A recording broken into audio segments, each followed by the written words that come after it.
welcome everybody to the hearing, which was requested specifically by my friend, the ranking member, Mr. Heiss, earlier this year as part of our work together on the Chai Sudamamont Remembrance Act, H.R. 978, a bill that will help ensure that federal workplaces remain safe amid and following the pandemic. And while efforts on that bill have currently stalled, I hope that the ranking member remains steadfast in his commitment to floor consideration of this legislation. In light of the new variant, I think it's very much relevant. In September 2019, just a few months prior to the onset of COVID-19, this subcommittee held a prescient hearing on how to build an effective federal workforce in the 21st century. What a difference 2 years makes in how we think about the work, the workplace, employment, and employees. In December 2019, Congress, led entirely by the majority, enacted the Federal Employee Paid Leave Act, H.R. 1534, which as of October 2020 provides up to 12 weeks of paid leave to new parents in the federal workforce. Then in early spring of 2020, the pandemic served as a cudgel for many federal agencies to embrace telework, something this committee and subcommittee have championed for a long time. Government simply had to adapt to ensure the continuity of operations and to make sure that quality services continue to be provided to the American people uninterrupted. What we learned in these last 2 years is that federal employees continue to serve the nation no matter how difficult the circumstances. And while so much has changed in 2 years, some things remain stalwart. First, the need to educate, attract, and onboard the next generation of federal employees has never been greater. Only about 6.9% of federal employees are under the age of 30.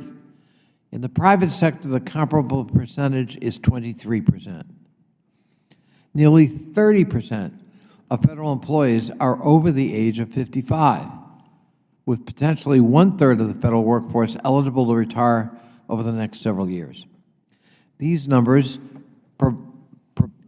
present us with a staggering challenge. Yet the data from the Bureau of Labor Statistics shows that recruitment of early career individuals is not that difficult to achieve in the private sector. If you look at the screen, you'll see the discrepancy between the two. The red bars show the age distribution of employees nationwide.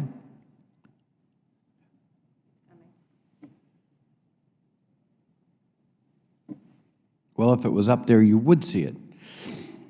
And then we look at the age distribution of the federal workforce and the contrast. Young employees make up a much smaller fraction of the federal government than they do nationwide. The workforce is the lifeblood of our federal government. Without people committed to public service, taxpayers, vulnerable populations, small businesses, and others will not have access to the resources and services they need. If we fail to attract and hire the best and the brightest in federal service, the nation and the people we serve suffer. Despite years of effort, strategic human capital management of the federal workforce remains on GAO, the Government Accountability Office's high-risk list. GAO notes that myriad items on their high-risk list are a result of the federal government's inability to close skill gaps and to hire, train, and staff up particularly critical federal staff.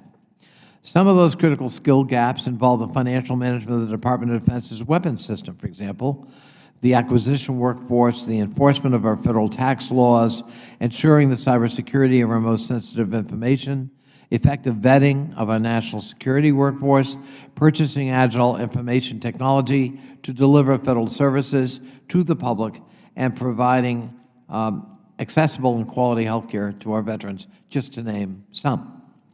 At this hearing, we will focus on 3 areas that, taken together, will help government find and onboard early career talent, retain high-performing employees, and ensure that the federal government equitably serves all communities. These initiatives include more effectively leveraging federal internships as talent pools for early career civil servants, like we do in the private sector. Secondly, offering greater workplace flexibility and benefits to attract top-level talent to federal service, including telework and other flexibilities. And thirdly, ensuring that the federal workforce reflects the communities in which it serves at all levels. Federal government provides only 4,000 formal paid internships at any given time. And even those individuals struggle to move into federal service after the culmination of their internship.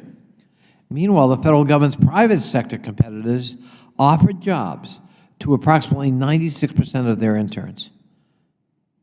That's staggering. We're in the single digits. They're at 96%. In a Harris poll published in 2019, U.S. government's reputation ranked last in comparison to 100 top companies. Last. Simply put, individuals graduating from top schools are not attracted to federal service. Neither are the interns who intern for the federal government. We need to change that.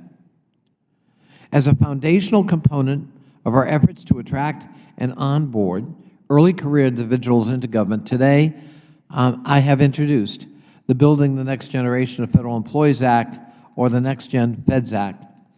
The bill codifies existing successful internship programs and brings uniformity and basic practices to other federal internships across the government. This legislation will, I hope, require agencies to incorporate agreed-upon best practices in their internship programs, including mentorships and exit interviews.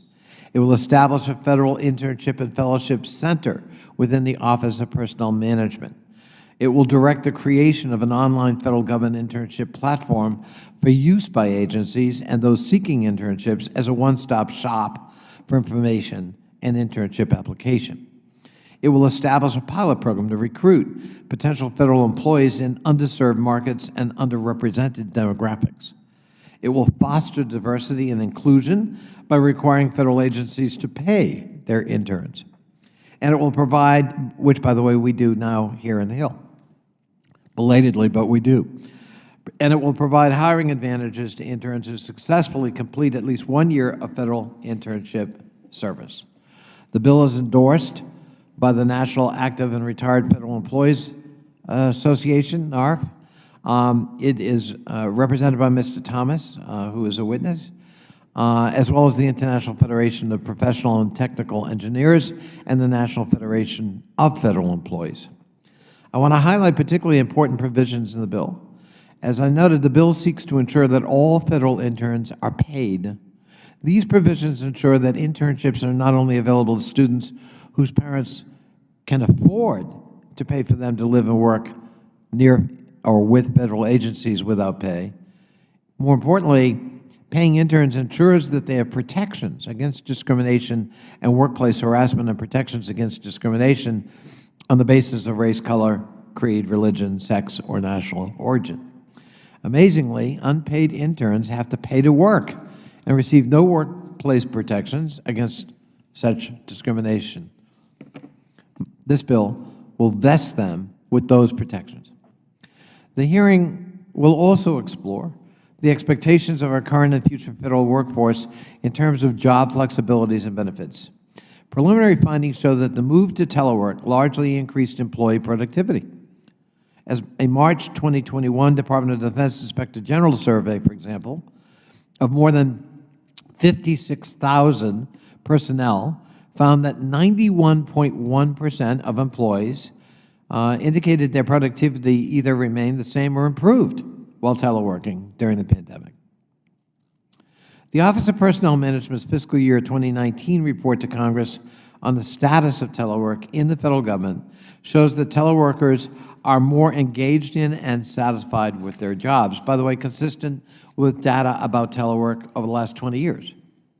Just more than a week ago, the Biden administration released telework guidance to assist agencies as they design their post-pandemic telework plans.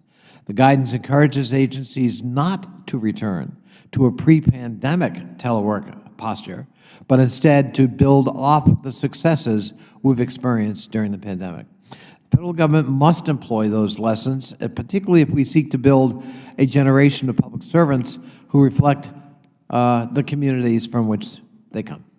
We also eagerly await the administration's pending 2020 Telework report to provide data and evidence that demonstrate the increased use of and benefits from telework. I plan to soon introduce the Telework Metrics and Cost Savings Act, which would, among other things, prohibit agency leaders from unilaterally prohibiting telework and require agencies to quantify and report on the cost savings incurred through increased telework. If we don't set metrics, it's all anecdotal and aspirational, and it may or may not be working. We got to have hard metrics, both goals and evaluative metrics, so we know whether it's efficacious or not, and to tell us where we need to improve. We also want to ensure that the federal workforce at all levels reflects the people it serves. People of color make up only 47% of the professional federal workforce, 33% of our senior level positions, and 23% of our senior executive service. The figure on the screen, again, apparently we're not on the screen. Oh, there we are. A figure on the screen, my God. All right. Shows the percentage of people of color at each grade on the federal pay scale from entry level to senior executive. Not impressive. We also have a lack of gender diversity in our senior level positions. As the slide shows, women make up 58% of all full-time entry-level employees, but only 36% of senior executives. We can and must do better. Government must reconsider the ways in which it attracts and supports individuals from all backgrounds and provide them with the appropriate career tools and training to grow to leaders within their organizations.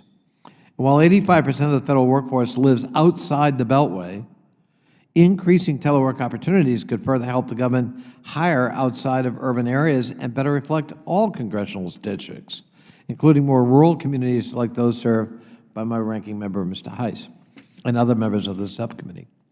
Federal agencies must be clear-eyed about meeting young people, government future leaders, where they are.